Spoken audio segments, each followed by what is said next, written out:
There comes a moment in life when you realize that growth is not a team sport. The hardest part is not the lack of support from others, but the quiet recognition that certain steps can never be taken for you. When the noise of the world fades and you find yourself alone with your own thoughts, the mind begins to whisper questions it never dared to ask. Did I fall behind? Did I lose everyone? Or is this the first time I'm actually beginning? Buddhism offers a surprising answer. Solitude is not abandonment, it is initiation. It is the beginning of awareness. It is the space where you stop chasing validation and start encountering the person you are becoming. When no one is watching, when there is no applause, when there is nothing to perform for, that is when training begins. So if you feel like you are walking without guidance, without company, without certainty, stay with this video. By the end, you may see that moving forward alone is not a punishment. It is a form of inner discipline, a quiet ceremony of becoming, and what feels like loneliness today may actually be the first doorway to peace. Lesson 1. The path no one can walk for you. In Buddhism, there is a simple but uncompromising truth. No one can liberate you from your own mind. Others may inspire, encourage, or teach, but the work of seeing clearly must be done by you. This is why solitude becomes significant on the path, not as isolation from the world, but as the recognition that inner transformation cannot be outsourced. When people suffer, their first instinct is often to seek comfort from others. We look for advice, reassurance, distraction, or even rescue. But from the Buddhist view, this instinct contains a hidden misunderstanding. It assumes that suffering is something external, something that can be removed by rearranging circumstances or relationships. The Buddha pointed instead to the origin of suffering in perception and craving, and therefore to the end of suffering through understanding and training. Modern psychology echoes this through the idea of self-agency, the capacity to recognize that one's choices influence one's inner state. Without agency, the mind waits passively for conditions to fix themselves. With agency, the mind begins to examine cause and effect. This is where Buddhism shifts from belief to practice.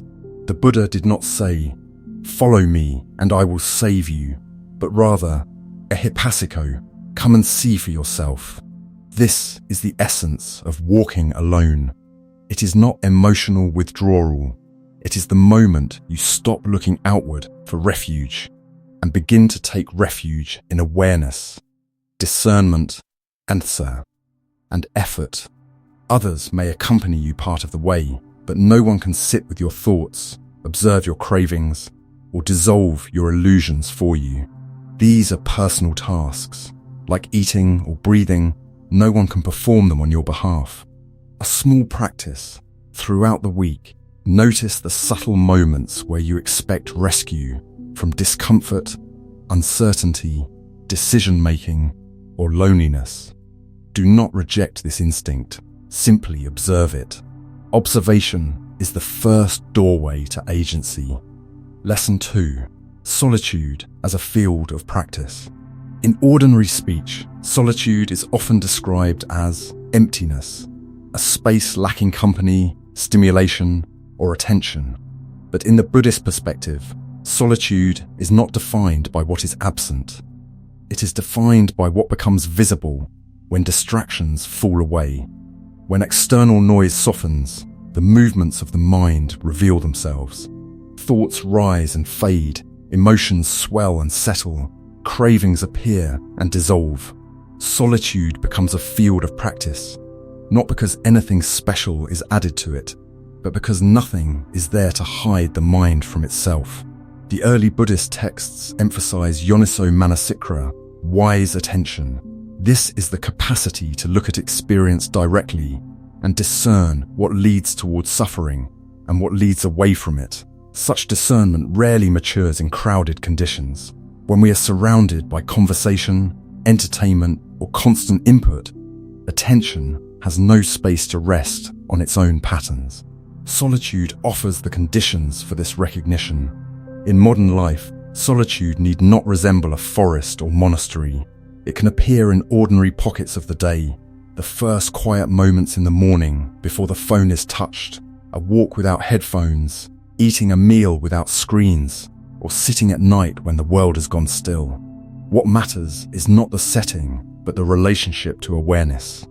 In these small windows, awareness itself becomes the teacher. The mind learns by watching the mind. At first, this kind of solitude may feel uncomfortable. Restlessness surfaces, boredom appears, and the impulse to escape returns. But Buddhism does not treat these experiences as obstacles. They are objects of observation, phenomena arising due to causes and conditions. When observed without interference, they lose their authority. A micro-practice for this week: set aside 10 minutes each day for conscious solitude. No phone, no music, no tasks, no agenda. Simply sit, walk, or stand with the mind. Notice the impulses that arise, the urge to reach for stimulation, to plan, to worry, to escape. The goal is not to control them, but to recognize their nature. In this way, solitude stops being a desert and becomes a place of instruction. Lesson 3: Detachment from validation. One of the subtle addictions of the human mind is the hunger to be acknowledged, not merely to be seen with the eyes, but to be validated in our existence and our worth. From early childhood, the nervous system learns that approval brings safety, attention brings comfort, and affirmation brings belonging. Each praise, each compliment, each sign of acceptance trains the brain through reward circuits. Over years, this conditioning forms a dependency loop. The self becomes shaped by how others respond to it. Walking alone interrupts this loop. When there is no audience, no applause, and no reassurance, the mind begins to panic. It wonders whether effort still matters when it is not witnessed. This discomfort is revealing. It shows how attached we have become to external reflection. In Buddhist terms, it is not people themselves we cling to, but the sensations they give us: approval, significance, identity. And where there is attachment, there is dukkha, the tension that arises when we lean on what cannot stay stable. The Buddhist path does not encourage coldness or emotional withdrawal. It does not forbid love, affection, or community. It simply asks for clarity. There is a difference between being supported and being sustained, between enjoying connection and depending on it for inner peace. Detachment in this sense is not indifference. It is freedom from being defined by how we are perceived. Psychologically, this shift is transformative.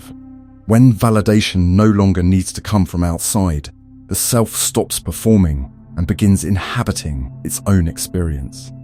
Attention moves from the observer to the observed. Instead of asking how we look, we begin to ask what is true. Instead of seeking confirmation, we develop awareness. A person who no longer depends on being seen gains a quiet solidity. Their efforts do not diminish when unnoticed. Their growth does not collapse when unpraised. They become someone who no longer needs visibility to feel real. A simple inquiry for the week: observe the subtle moments where you adjust, perform, exaggerate, or suppress yourself to gain approval. Not to shame the behavior, but to understand its roots. Understanding is already the beginning of release, and release is the beginning of freedom. Lesson 4: Discipline as compassion. In everyday language, discipline is often associated with control, harshness, pressure, and self-restriction. It carries the flavor of forcing the mind or body to comply. From the Buddhist perspective, this view misses the essence of discipline entirely. True discipline is not punishment. It is a form of compassion directed toward oneself. It is the willingness to care for the future by how one lives in the present. In monasteries across different Buddhist traditions, small daily actions are treated as training. Monks sweep the floor, wash their bowls, and prepare tea with care, not because someone is watching, and not because there is pressure to perform correctly. These movements refine attention. They reveal how often the mind rushes, resists, or wanders. The discipline lies not in controlling the activity, but in returning to presence again and again. This repetitive return strengthens clarity far more than force ever could. Modern life misunderstands discipline as fuel for performance. People push themselves to achieve, compete, and maintain momentum, and when results do not appear quickly, motivation collapses. Buddhist practice takes a different route. It rests on the understanding that transformation is gradual. A seed does not become a tree through pressure or speed. It becomes a tree through continuous alignment with the conditions that allow growth. Discipline is simply the commitment to create those conditions. From a psychological standpoint, discipline increases what is called self-regulation. This shifts the nervous system away from impulsivity and toward intentionality. A mind that can remain with a task without fleeing into distraction becomes more stable. Emotional reactivity decreases. Clarity increases.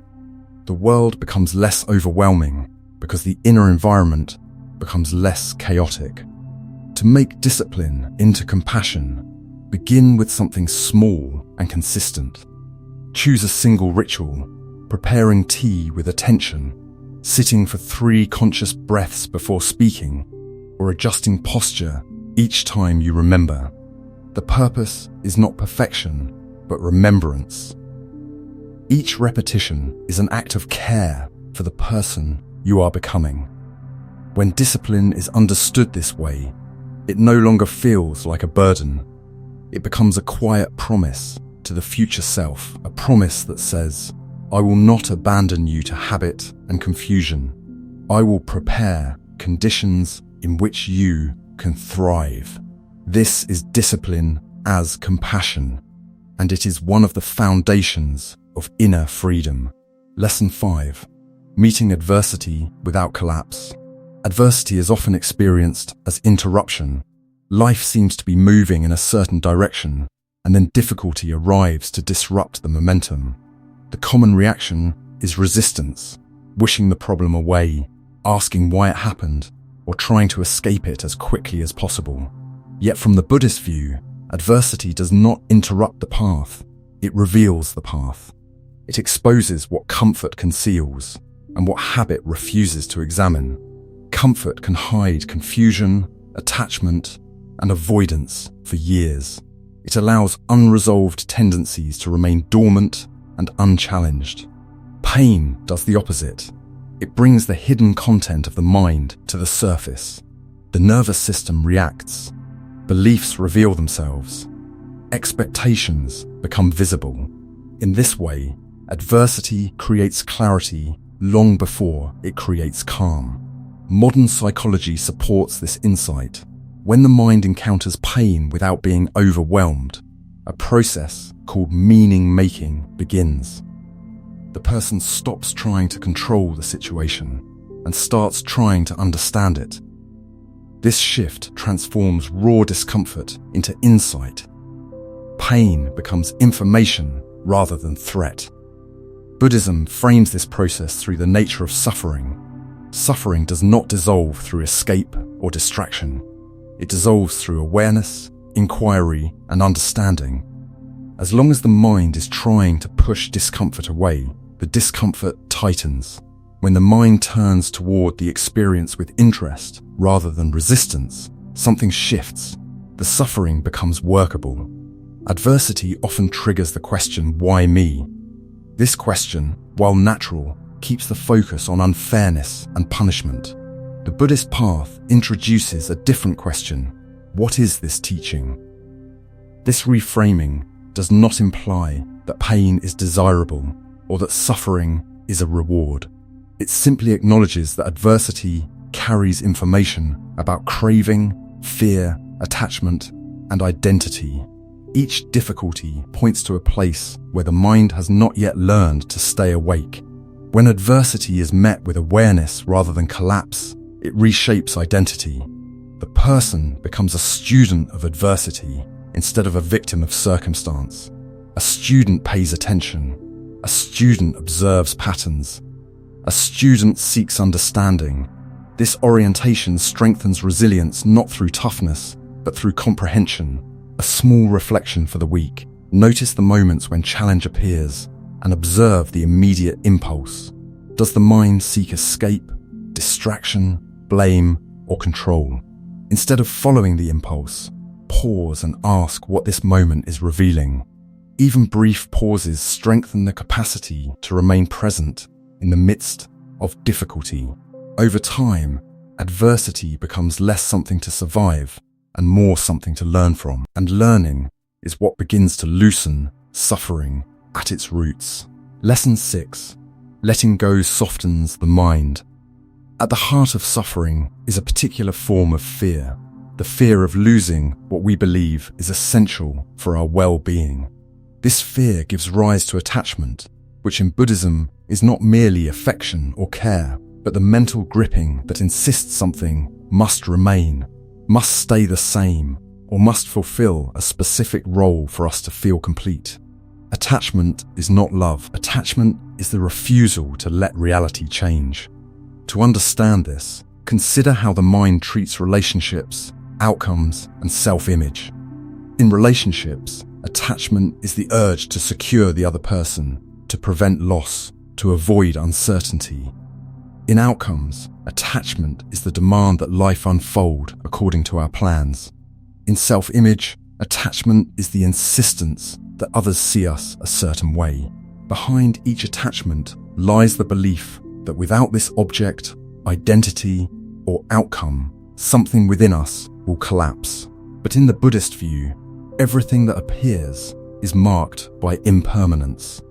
People change, circumstances shift, identities evolve, and outcomes diverge from expectations. When the mind resists this impermanence, suffering intensifies. Letting go is not resignation or indifference. It is the willingness to allow conditions to move according to their nature. It is the recognition that clinging does not protect us from loss. It merely exhausts us in advance. There is a subtle but liberating shift that happens when letting go replaces gripping. Love becomes lighter. Effort becomes cleaner. Life becomes less about control and more about participation. A parent who loves without possession can witness change without collapsing. A creator who works without demanding recognition can enjoy the process without fear. A person who releases the need to guard their image can engage in life without constant self-monitoring.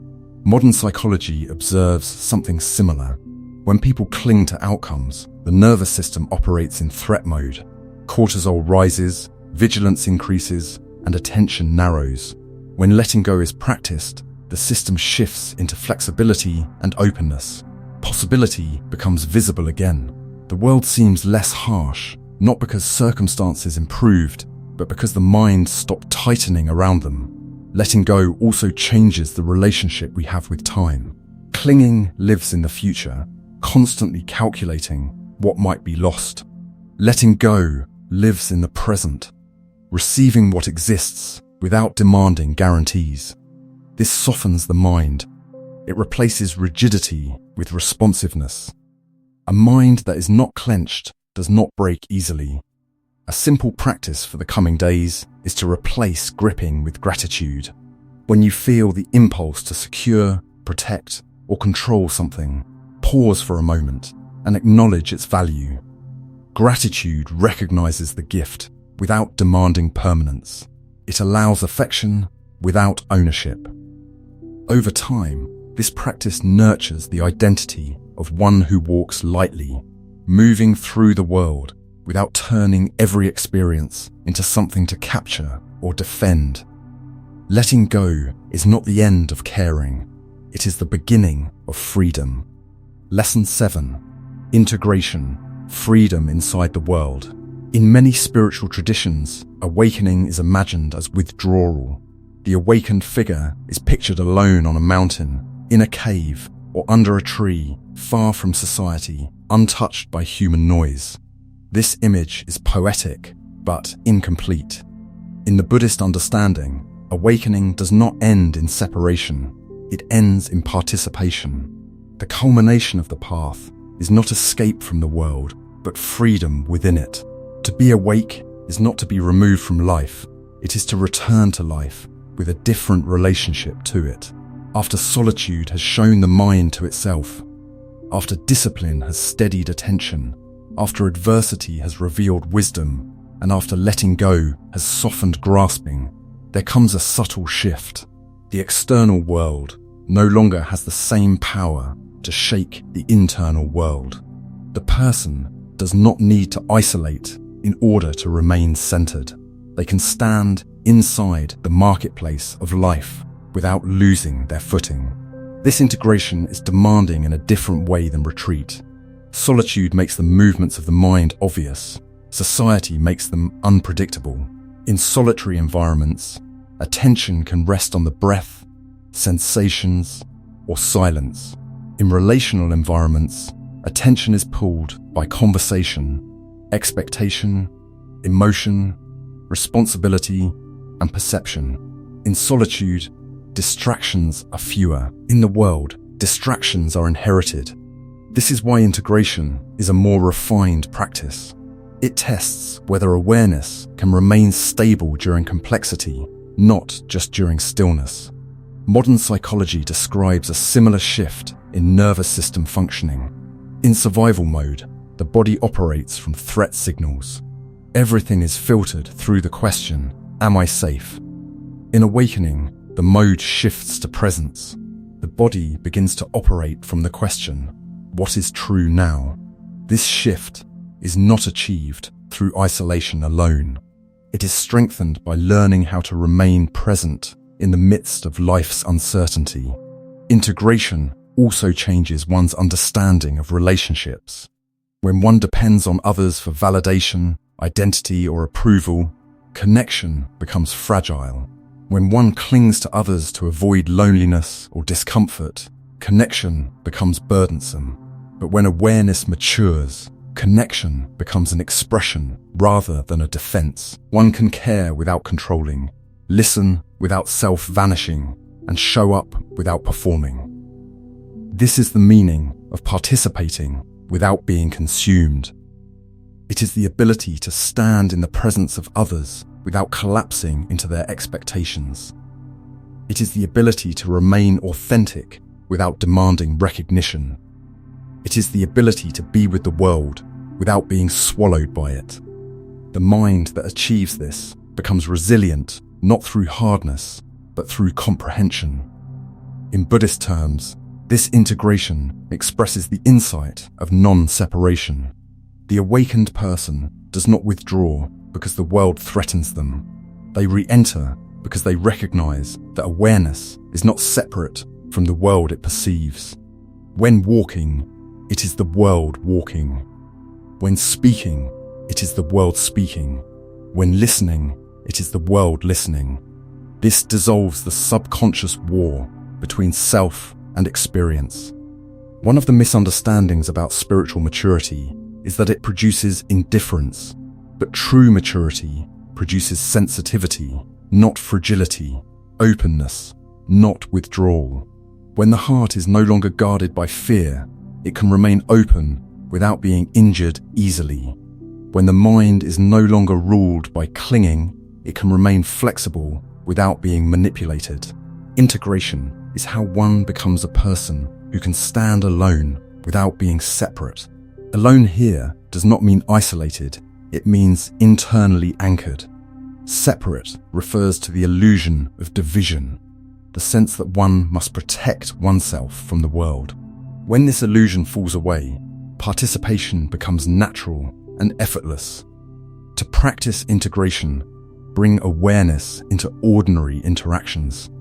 When speaking, place attention on the act of speaking. When listening, place attention on the act of receiving. When walking through noise or crowds, notice how the body breathes and responds. These small exercises weaken the reflex to disappear into reactivity. They strengthen the ability to remain present in the midst of motion. Integration completes the arc of solitude. It is not the opposite of solitude. It is solitude realized in community. When the world no longer shakes the mind and the mind no longer escapes from the world, a quiet freedom emerges.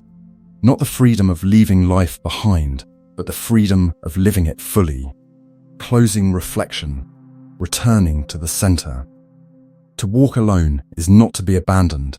It is to be initiated into the quiet responsibility of meeting your own mind. Solitude becomes the threshold where you discover that no one can take the final steps for you. Others may accompany your journey, encourage it, or witness it, but the inner crossing must be done by your own awareness. The truth is simple. The path that matures you cannot be delegated. No one can breathe for you, see for you, or awaken for you. But you can walk with presence. You can walk with clarity. You can walk without needing to be carried. Loneliness often appears at the beginning of this journey. It feels like emptiness, like absence, like something important has been taken away. But what is missing in those early stages is not companionship. It is familiarity. You are still learning how to recognize yourself without distraction and without reflection through others. The path feels empty because you are still arriving. With time, those who keep walking begin to transform. They stop asking the world for permission, recognition, or rescue. Instead, they become the kind of person who brings stability into unstable places. Others seek them, not because they demand attention, but because they radiate what they once went searching for. Strength without hardness, softness without fragility, presence without performance. If you wish to embody this path, begin with something small. Take one step without waiting for certainty or approval. Do one action simply because it aligns with your understanding. Do not ask whether anyone notices. Do not ask whether it is the right moment. Just move. Watch what unfolds when you stop delaying your own becoming. If something in this journey resonates with you, remain close. There is more to explore and more to uncover. Even when we walk alone, we do not walk in isolation. We walk together through awareness, through silence, and through the practice of meeting life directly. The path continues not outward, but inward.